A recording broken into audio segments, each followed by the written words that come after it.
Okay, welcome back to episode 3.1.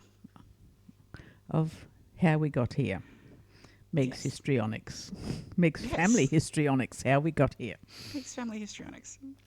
Last time I spoke about my mother's parents, Laura May and Matthew Frederick Wright. And this particular session's going into a lot of stuff to do with Laura May herself. The first thing I have to show you is a postcard. Can you see that all right? Hold it up a bit higher, probably with your other hand. It's a ship, and I can see people waving it off. It looks like Right.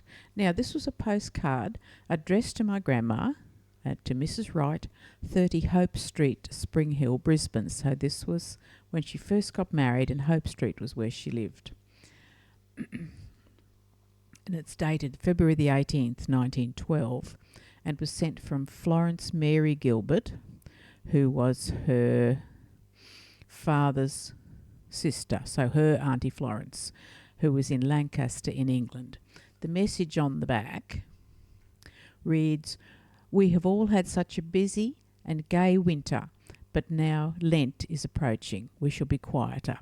Auntie Eveline has not been so well lately, and her cough is so bad. The rest of us are splendid, and in January the boys had a lovely spell of skating. I hope you are all well, and baby growing well and strong. Your loving Auntie Flo." So that would have been their first baby, who subsequently died. And this is the clue into Eveline, how Mum's sister was Eveline. We spoke of that the other day, Shell. And that's Eveline was already a family name. So it wasn't something that was pulled out of the ether. So that's the beginning, and it's signed Your Loving Auntie Flo. when was the letter written? Is it dated? Yes. February the 18th, 1912. Oh, Right. In 19... you did just skim over a bunch of life events. We'll probably come back to. I'm assuming. What? Ask me. So while we're here. No? Okay. Well, I'm just going artifact by artifact, but go on. she had a child who died. And Yes, Flo's but that's writing not about- part of this particular presentation. Okay. If it's a, Rightio. like I said, we'll come back to it. That's coming on later. Now, here is a very interesting little booklet. Can you read the text on that all right? Centenary 1861, Ipswich West State School. Yeah. Souvenir book. Souvenir booklet. And the motto of the school was persevere. And when I think about it, then my grandmother spent 100 years persevering. Anyway, Grandma in 1970 had sent a letter to her old school, which was having its centenary. She was enrolled there from the 18th of January 1892 until April 1898. Her father went from painter to fruiterer in that time, and this was apparently the extent of her formal education. So that's not terribly many years. That's 6 years of formal education. And the principal of the day of 1970 sent her this lovely 2-page letter, which I shall read. Dear Mrs. Wright, it was indeed a pleasant surprise to receive your interesting letter referring to your school days of yesteryear. As you will discover, I am the head teacher, male and not female, because Gran had written the letter to Miss or Mrs., as the address on the envelope had hoped to find me. So if nothing else has changed, then certainly the sex of the person in charge has. I've been head teacher at Ipswich West since July 1962. That's really unimportant information. And so just missed the Tenary celebrations held in 61. I had one spare booklet left, which, as things turn out, was kept for you. So I'm sending it to a worthy past pupil with my heartiest congratulations. Also, the principal said, I found your name on one of the very early rolls, and also a Harriet Gilbert, who apparently was your sister. You were both enrolled in January 1892. You left the school in April 1898, and I also found your brother's name, Stanley Gilbert, who was enrolled at the boys' school in 1899. He left in August 1900. Then he just talks about changes that may have happened at the school and so on. So that was really the only family thing. He talks about all the mod cons at the school, including television. How about that? So there you go. I think that head teacher may have enjoyed carrying the conversation further, but work will out. So there you go. So Grandma went to school. Here's a postcard. Again, another postcard. Can you see the picture all right? Yes. It's a suburb. Yeah. It's addressed to Miss L. Gilbert, so this is before Grandma got married, care of Mrs. L. Murphy, Musgrave Road, Red Hill. The date is not legible on the postcard. However, I believe it would be 1907 or earlier.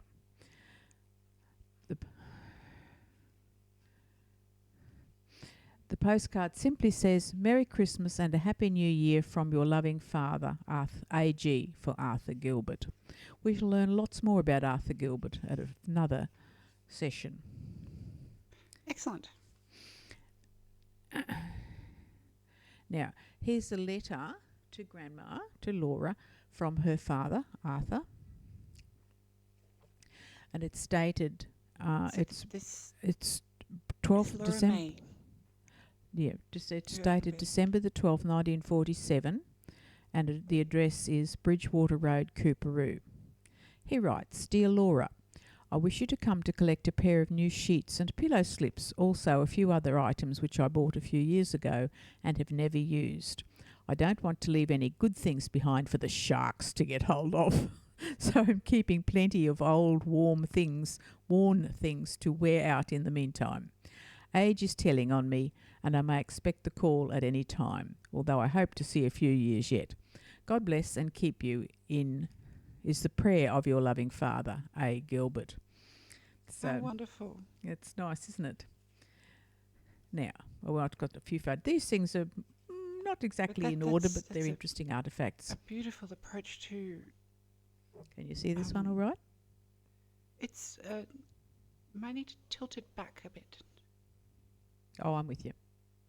That better? I can see it. It's a person sitting in a chair. Yes. But unfortunately, the resolution is too poor to pick up on the camera that it's actually a man. No, it's Grandma. Is it? It's Laura May sitting there amongst all the flowers she got for her 89th birthday. It looks like a child because the resolution of the camera is not. Unfortunately, the light is producing a lot of glare. Okay, never mind. It's best. But that's a lovely picture of it. She got when she was 89. Wow. And all the flowers that were sent to. What is sent to an 89-year-old lady except flowers and chocolates? Is this lookable?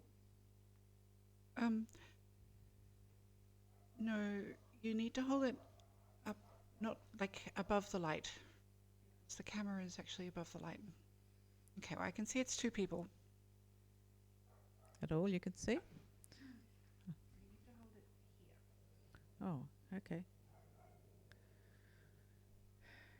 Can you see it all right if it's up there? Mm-hmm.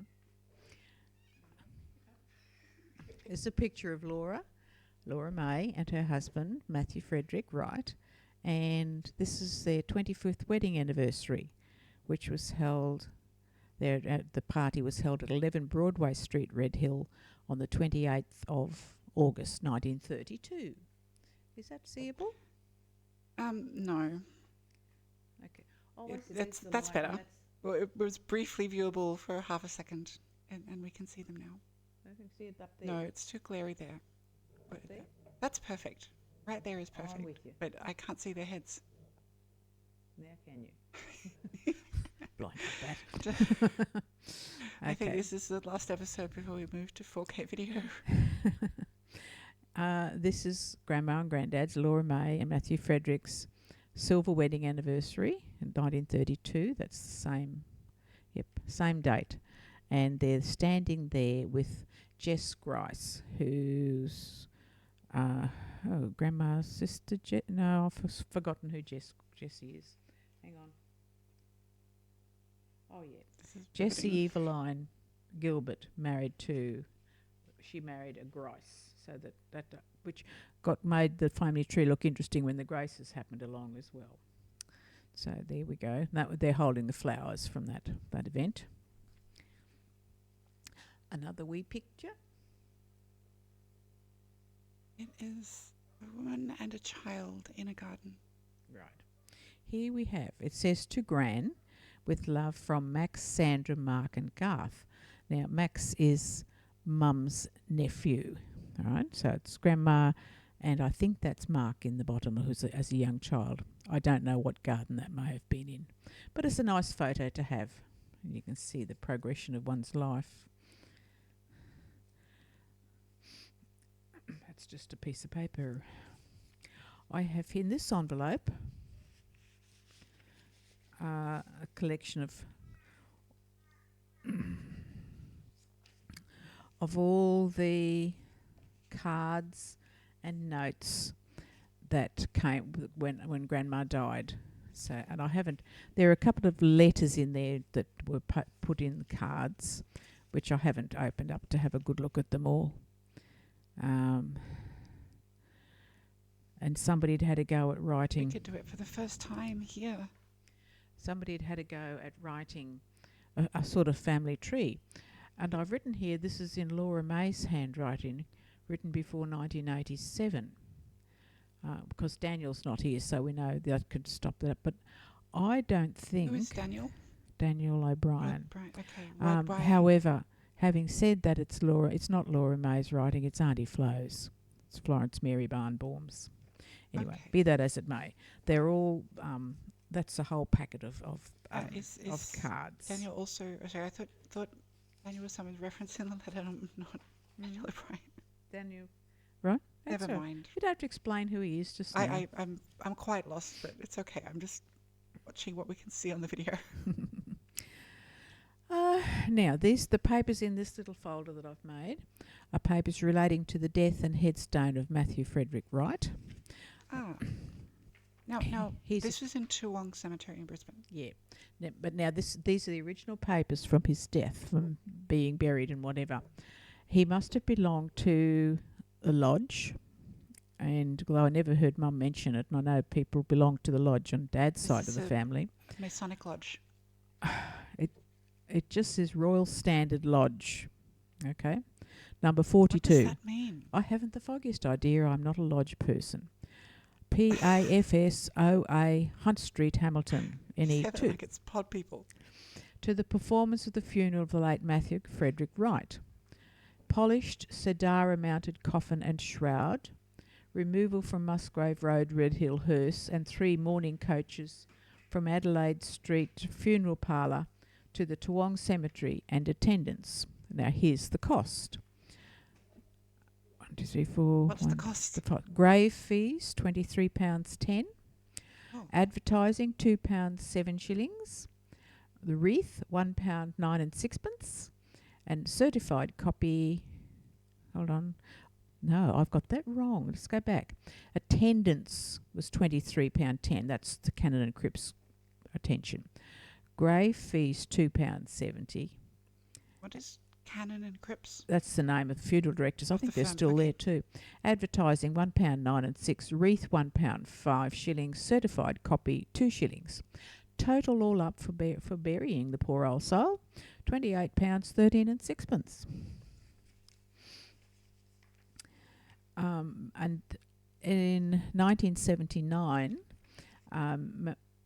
Matthew Frederick's daughters had some work done on his headstone. It cost they paid $300 to have it, to prepare and lay raised reinforced concrete surface, to plaster and mark in octagon tile pattern, to remove existing stone base, remove and reset existing marble slab headstone, to saw off the tongue at bottom of headstone and add the following inscription: also Matthew Frederick Wright, son of William and Sarah, father of Arthur Frederick, died 18th of 638, age 55. Headstone to be set on concrete rest in centre of surface, $400. So I guess they had reasons for doing that. Yes, because things were it was barely readable as far as I could remember, and they just wanted to tart it up a little bit and There's that word remind again. people that they were still It's there. tarting. Tarting up. Okay, now I have a couple of photographs. Oh, these ones are more visible for this kind of camera. Two small children in white booty with Yeah, one is very amused and one is very unamused. that'd be right. These are Laura May and Matthew Frederick Wright's two oldest daughters. Remember, they had a son first off who died at 10 months old. The older child here is my mother's sister Flo, Florence Mary Wright, who became Florence Mary Barnbaum. And on the right is the next sister, who's Eveline, that we spoke about before. So she's Eveline May, and she's my auntie Eva. She was Eveline May Wright, and she became Eveline May Baxter. And just to finish off the collection of pickies, there's another one, and this is of Florence Mary Wright at 18 months old in 1912. That one show up all right? It's okay. Okay. And that's sort of that first bundle. Now, the only other thing... If you put them away, nobody else can see them for the rest of the video. Too late now. Too late now. There you go. Okay. So, these... okay. Now, the only other thing I thought I could do to spread out the time, how long have we used so far? Not terribly long, have we? Oh, only 16, 17 minutes. Okay. Well, this when I do go through this, it'll be enough for one You episode. can record as much as you want. Yeah. Now. This is a fairly short one. There'll be a couple of longer ones afterwards. Just so that I could refresh my mind, I went through into the births, deaths and marriages and made this little list up again to help me. Laura May was born in Camden in New South Wales in 1886. Now, I've written down here her siblings and what happened to them. And I'm going to start at... they're not... I didn't put them in any particular order. They were just the order they came off the internet. Let me see. 96...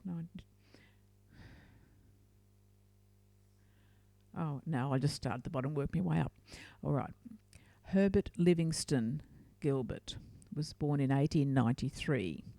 He joined the army in World War I, and his army number was 1650.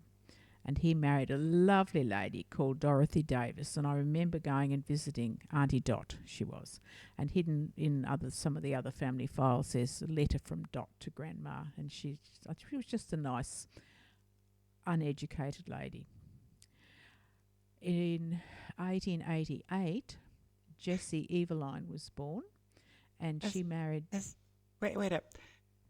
Uneducated as in she never went to school? Never gone to formal school. She may have gone for a little bit, but yeah. Why was that? They're living in or near Brisbane. I don't know where she would have been. They would have been out of Ipswich, I should think. Was that a common thing? But I don't know whether whether Auntie Dot lived out at Ipswich, but she could have lived in the bush. She could have been anywhere. But yes, it was quite common. I mean, Grandma was an educated lady, and she only went to school for 6 years. Mm-hmm. Okay. Anyway, Jessie Eveline, was Auntie Jess, married William Richard Grice, and they were and Jessie was born in 1888.